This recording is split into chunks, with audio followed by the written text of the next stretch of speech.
হরে কৃষ্ণ।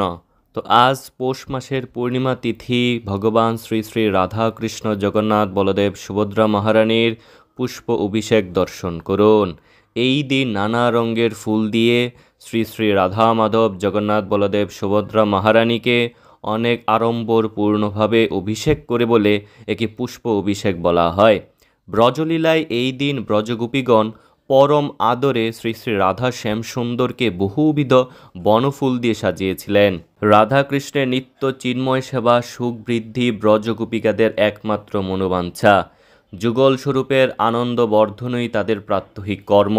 ব্রজগোপীরা এই দিন ব্রজেশ্বরী রাধারানী ও প্রাণনাথ শ্যামসুন্দরকে নানা রং ও গন্ধের পুষ্প ও মাল্য দিয়ে এত পরিমাণে সাজিয়েছিলেন যেন তারা তাদের নিজের সৌন্দর্যকেই ভুলে যান।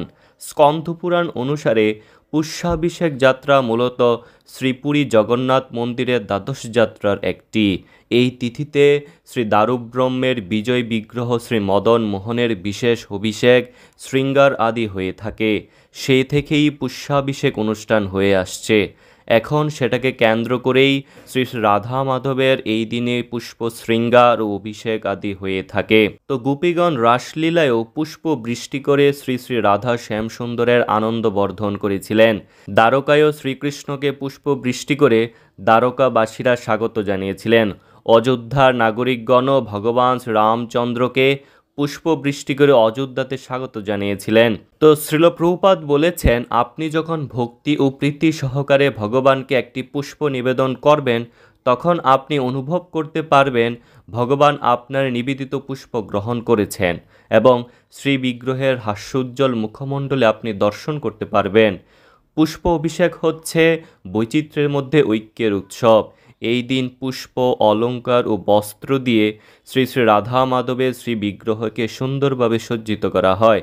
হরিভক্তি বিলাস অনুসারে এই দিন শ্রী বিগ্রহগণকে ঘি দিয়ে অভিষেক করানো উচিত। তো আপনারা দর্শন করুন ভগবান শ্রী শ্রী জগন্নাথ বলদেব সুভদ্রা মহারানীর অপূর্ব পুষ্প অভিষেক, এবং আপনিও নিজ গৃহে শ্রী শ্রী রাধা মাধবকে পুষ্প দিয়ে সাজাতে পারেন ও পুষ্প অভিষেক করতে পারেন।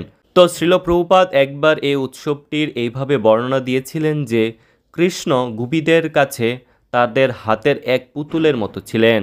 তো একদিন গোপীরা স্থির করলেন যে আজ তারা কৃষ্ণকে সাজাবেন। পুষ্যাভিষেক মানে হলো বিগ্রহগণকে পুষ্প, অলঙ্কার, বস্ত্র দিয়ে প্রচুর পরিমাণে সাজানো। এরপর বিলাসবহুল প্রসাদ ভোজনের আয়োজন এবং রাস্তা দিয়ে একটি শোভাযাত্রা হওয়া উচিত। তাহলে সকল মানুষেরা দেখতে পারবে যে কৃষ্ণকে কত সুন্দর দেখাচ্ছে। তো চিন্ময় জগতে গোপীরা কৃষ্ণ ও বলরামকে পালক, ফল, পাতা ও ফুল দিয়ে সাজান। কুসুম সরোবরের কাছে পুষ্পবনে অনেক বাগান রয়েছে।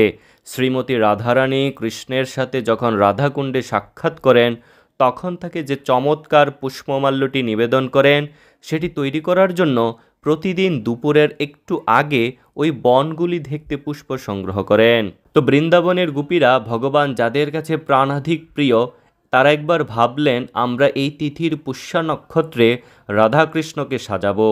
নতুন বস্ত্র, কাঁচা পুষ্প, বিভিন্ন রঙের পুষ্প, পত্রাজি দিয়ে সাজাবো। এত এত পুষ্প দিয়ে সাজালেন যে ভগবানের গলদেশ পর্যন্ত পুষ্প দ্বারা বেষ্টিত হয়ে গিয়েছিল। তো চান্দ্রপঞ্জিকা অনুযায়ী পৌষ মাসের পূর্ণিমা তিথিতেই এই পুষ্যাভিষেক বা পুষ্প অভিষেক অনুষ্ঠিত হয়।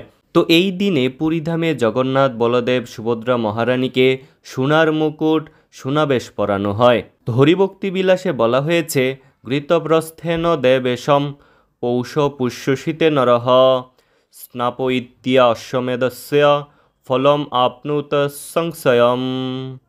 পৌষ মাসে পুষ্যা সমন্বিত পূর্ণিমাতে প্রস্থমিত বা পার্শ্বের ঘৃত দ্বারা দেবদেব হরিকে স্নান করালে নিঃসন্দেহে অশ্বমেধ যজ্ঞের ফল লাভ হয়। আপনারা ঘৃত, দধি, দুধ, পুষ্প দ্বারা অভিষেক করতে পারেন। হরে কৃষ্ণ।